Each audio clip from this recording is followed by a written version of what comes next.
بسم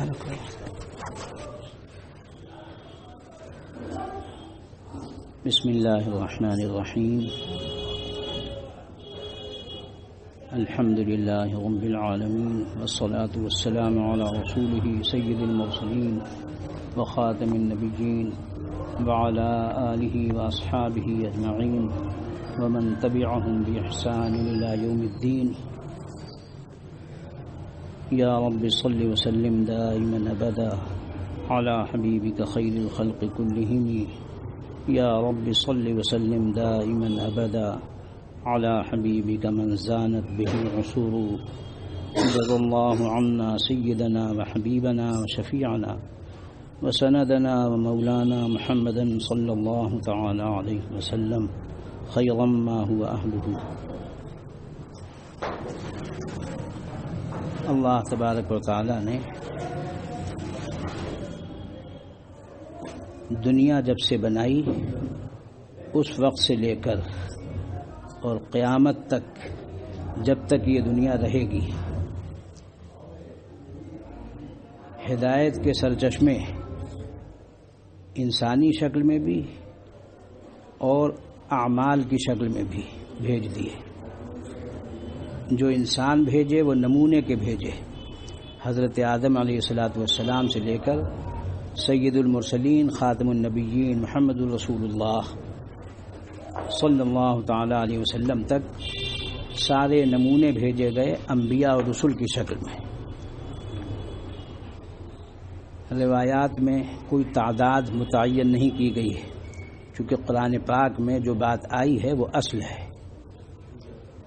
بعض کے بارے میں قرآن پاک نے فرمایا ہے وَمِنْهُمْ مَن لَّمْ نَقْصُصْهُمْ عَلَيْكَ کہ ہم نے بعض انبیاء کا کوئی قصہ کوئی واقعہ نہیں بیان کیا، یعنی جب حضور صلی اللہ علیہ وسلم ہی سے نہیں بیان فرمایا گیا، قرآن پاک میں نہیں نازل کیا گیا، تو اب اس کے بعد کوئی گوہیگت ہوگی ان کے نام؟ ظاہر بات ہے قرآن نے کہہ دیا کہ اللہ تعالیٰ نے جتنی آپ کو ضرورت تھی وہ بتلا دیا کہ دیکھو حضرت آدم علیہ السلام سے لے کر اور آپ تک انبیاء اور رسول آئے، اب ان کی تعداد کتنی ہے، لاکھوں میں ہے، اللہ تعالیٰ ہی کو اس کی حقیقت معلوم ہے۔ ایک قول کے مطابق 1,24,000 کہہ دیا جاتا ہے، وہ ایک تخمین ہے، ایک اندازہ ہے۔ 313 بعض میں 315 بعض میں کچھ اور بھی تعداد آئی ہے، وہ رسول ہیں جن پر اللہ تعالیٰ نے وقتاً فوقتاً کتابیں یا صحائف نازل کیے۔ ان میں بھی 4 مخصوص ہیں، حضرت موسیٰ جن پر تورات نازل کی گئی، حضرت داود جن پر زبور نازل کی گئی، حضرت عیسیٰ جن پر انجیل نازل کی گئی، اور قرآن مجید حضور اقدس صلی اللہ علیہ وسلم پر نازل کیا گیا۔ حضرت آدم علیہ السلام سے لے کر حضرت عیسیٰ علیہ السلام تک جتنے انبیاء اور رسول دنیا میں تشریف لائے سب کو اللہ نے ایک کلمہ بتایا، لا الہ الا اللہ، سب کا کلمہ لا الہ الا اللہ۔ جو رسول ہوتا رہا، جو نبی ہوتا رہا، اس کے مطابق اگلا جملہ بدلتا رہا۔ لا الہ الا اللہ، آدم خلیفۃ اللہ، ان کے لیے آدم و خلیفۃ اللہ کا کلمہ ان کے اولاد کو بتایا گیا، اور اسی طریقے سے نیچے تک موسیٰ کلیم اللہ، عیسیٰ روح اللہ۔ تو اس طریقے سے حضور اقدس صلی اللہ علیہ وسلم کو آخری کلمہ دے دیا گیا، لا الہ الا اللہ محمد رسول اللہ۔ اب قیامت تک جتنے انسان اور جنات، چونکہ 3 ہی مخلوق بنیادی مانی گئی ہیں، بنیادی، ویسے تو اور بہت سی ہیں، آگ کی مخلوق، مٹی کی مخلوق، پانی کی مخلوق، ہوا کی مخلوق، یہ 4 بنیادی مخلوق مانی گئی ہیں، اور ان میں سے بھی 3 خاص الخاص ہیں۔ نور کی مخلوق فرشتے ہیں، ان میں سید الملائکہ حضرت جبریل علیہ السلام ہیں، تمام فرشتوں کے سردار حضرت جبریل ہیں، اور 4 مخصوص خلف فرشتے مانے گئے ہیں، حضرت جبریل، حضرت میکائیل، حضرت اسرافیل، حضرت عزرائیل۔ تو یہ 4 فرشتے مخصوص ہیں۔ 4 فرشتے جیسے مخصوص ہیں ایسے ہی 4 کتابیں مخصوص ہیں، ایسے ہی 4 خلفاء مخصوص ہیں، اور اسی طریقے سے 4 مسلک مخصوص ہیں، اسی طریقے سے 4 مشرب مخصوص ہیں. یہ اللہ تعالیٰ کا نظام ہے. بقول ہمارے ایک بزرگ کے ذالک تقدیر العزیز العلیم، وہ یہ آیت پڑھتے تھے اس پر کہ یہ اللہ تعالیٰ کا ایک نظام ہے کہ انہوں نے حضرت جبریل، حضرت میکائیل، حضرت عزرائیل، حضرت اسرافیل، ان 4 فرشتوں کو ملائکہ میں چن لیا.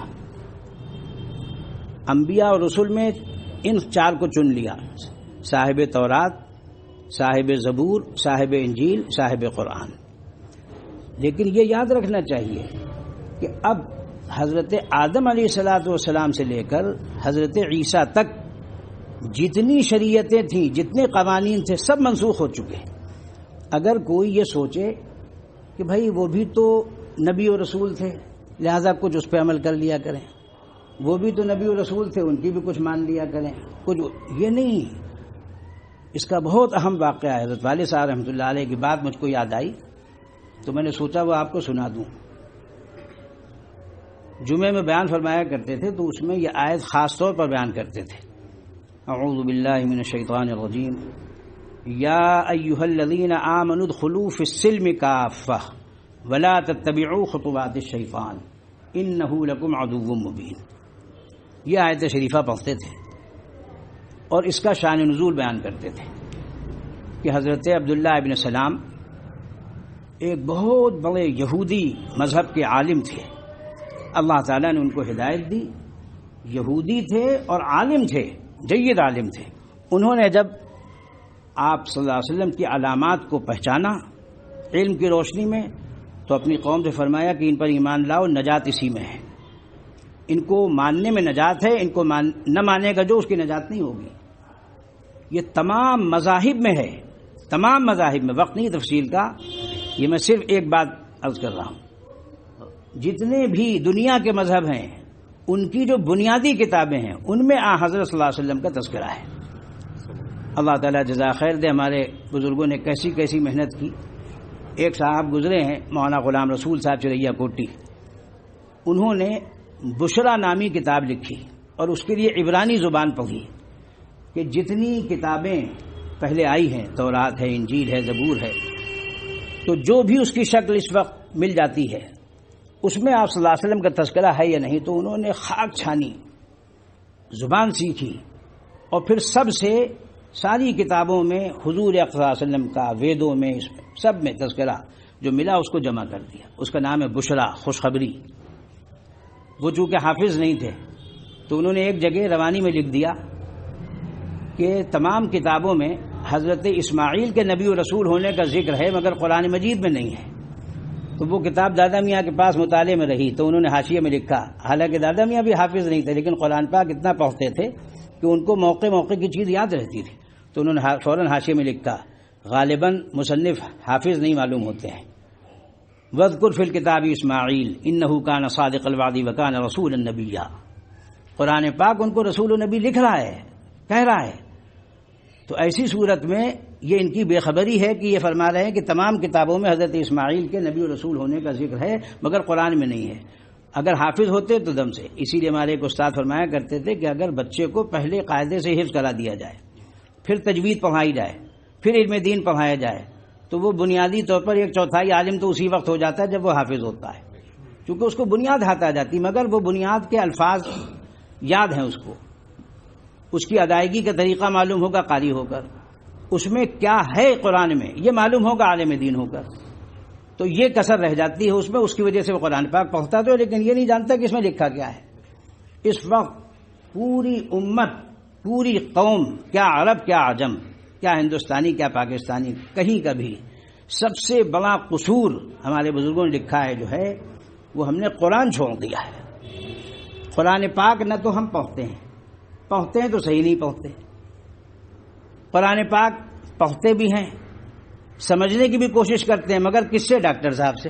ارے بھائی ڈاکٹر صاحب کا موضوع تھوڑی ہے تفسیر. بھائی ڈاکٹر صاحب، انجینئر صاحب، وکیل صاحب، کسی بھی سبجیکٹ کے ماسٹر صاحب وہ کیسے قرآن بتلائیں گے؟ بھائی قرآن کہہ رہا ہے الرحمن فاسأل به خبیرا.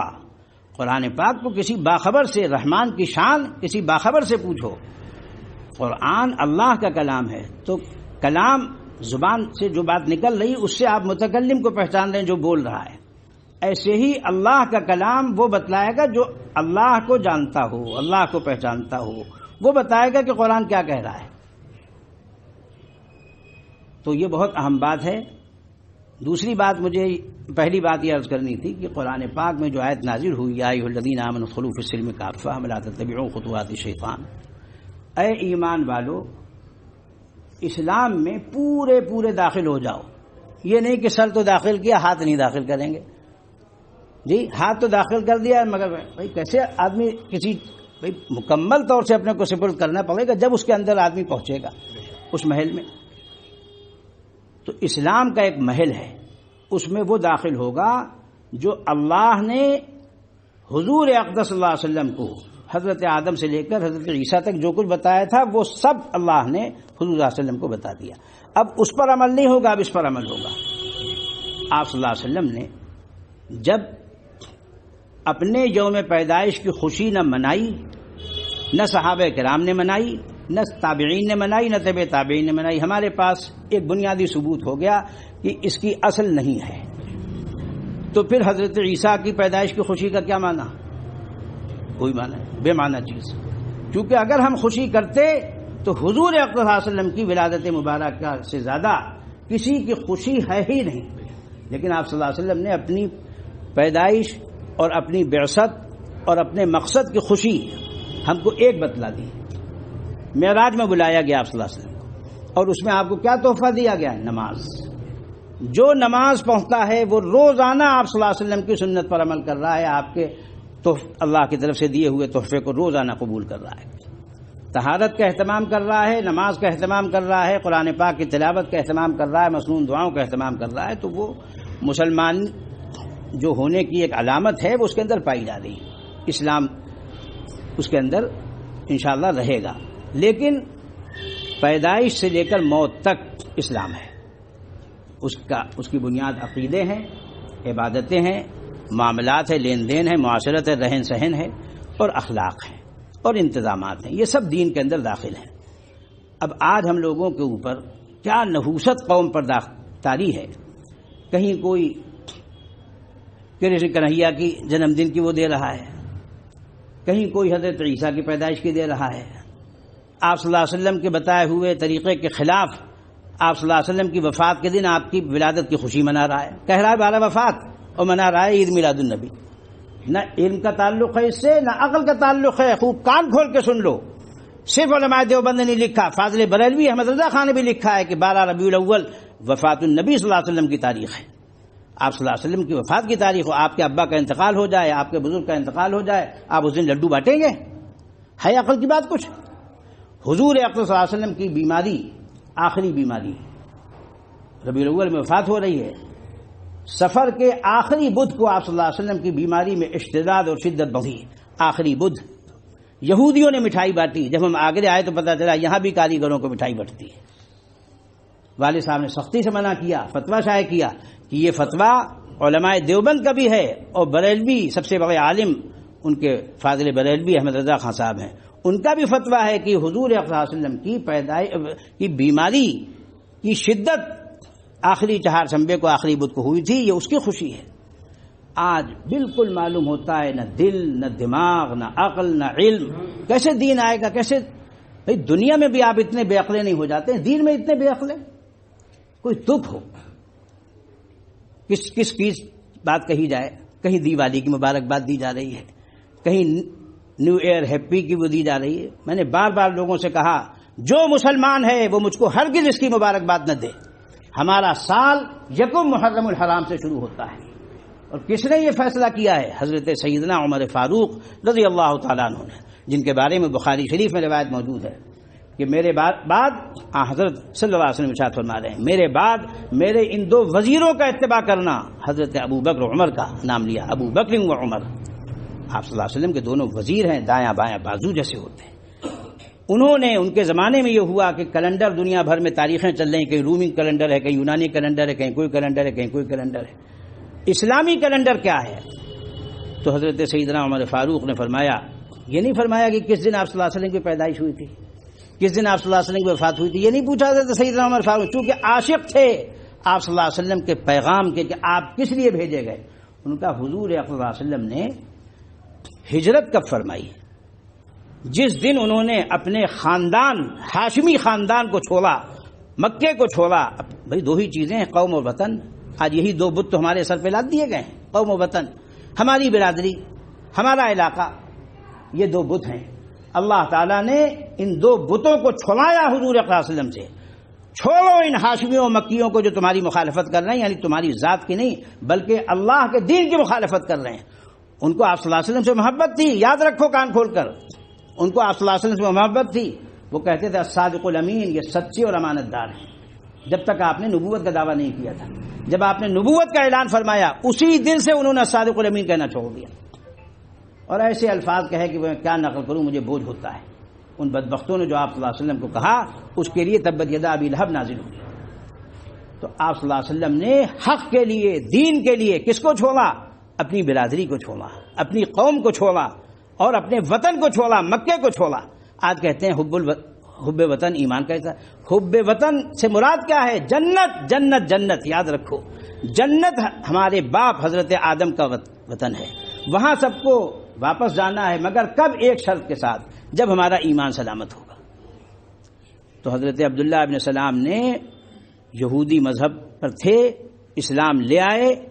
خیال آیا کہ اگر ہم تھوڑا سا ایک عمل ہے، سنیچر کے دن اونٹ کا گوشت نہ کھایا کریں، یہودی مذہب میں منع ہے، تو اس میں کوئی حرج تو ہے نہیں۔ اللہ تعالیٰ دلوں سے واقف، علیم بذات الصدور ہے، دلوں میں کیا ہے وہی نازل ہوئی۔ اے ایمان والو، اسلام میں پورے داخل ہو جاؤ۔ یہ نہیں کہ یہودیوں کے مذہب میں ایک دن جو وہ ہے اس پر بھی عمل کر لیں گے اور اسلام تو لائیں گے۔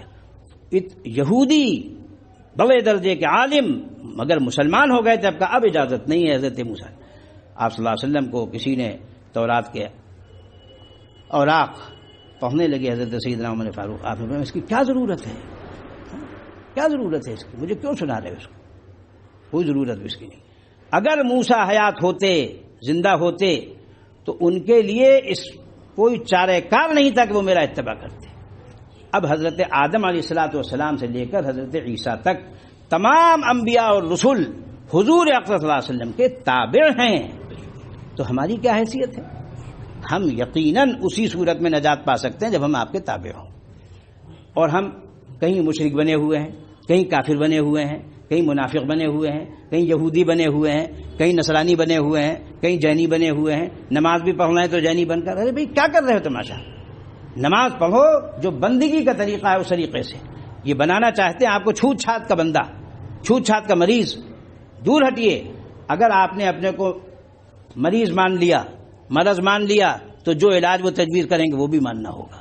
ہم نے اللہ کا فضل، بڑے کوئی بڑے بول کی بات نہیں ہے، اللہ کے فضل سے ہم نے ان سے کہا، ذمہ داران سے کہا، ارباب حل وقت سے، ہم اپنی زبان سے، اپنے قلم سے مسجدوں میں جانے سے نہیں روک سکتے، ہم مسجدوں کو بند کرنے کی اجازت نہیں دے سکتے۔ یہ فیصلہ احکم الحاکمین کے سامنے ہوگا کہ خانہ کعبہ کے امام نے اور مسجد نبوی کے امام نے فیصلہ صحیح کیا تھا یا اس نے کیا تھا صحیح۔ یہ فیصلہ احکم الحاکمین کی عدالت میں ہوگا یا نہیں ہوگا۔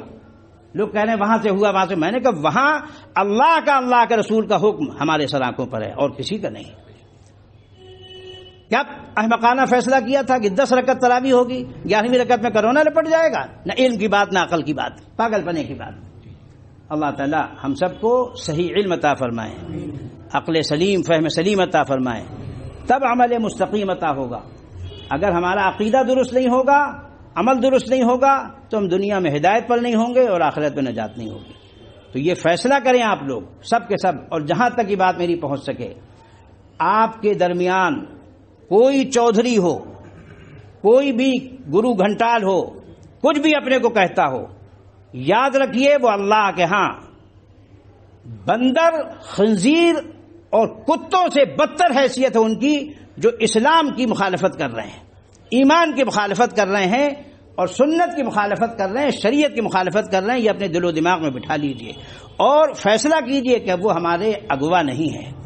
اگر ہم ان کو مانیں گے اور ان کی مانیں گے تو اس کا نقصان یہ ہوگا کہ آپ اللہ کا حکم اور اللہ کے رسول صلی اللہ علیہ وسلم کے طریقے سے ہاتھ دھو بیٹھیں گے۔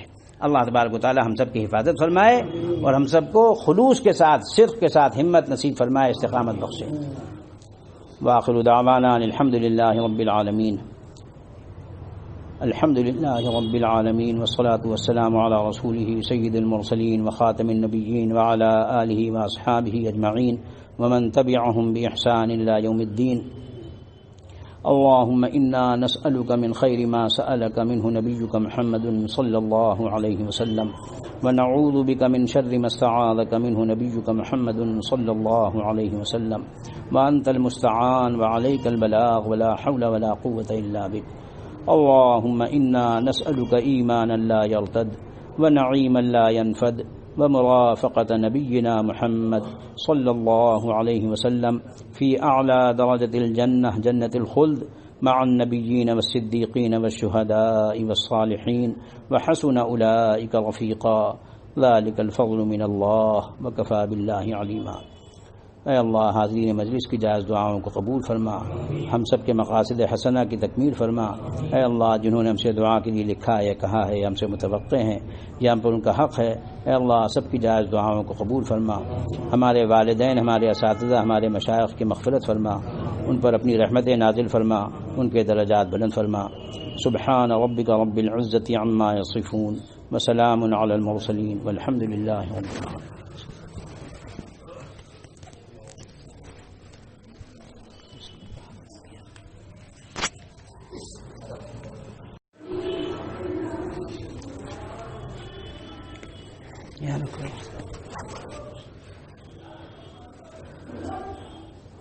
بسم اللہ الرحمن الرحیم، الحمد للہ رب العالمین، والصلاة والسلام علی رسول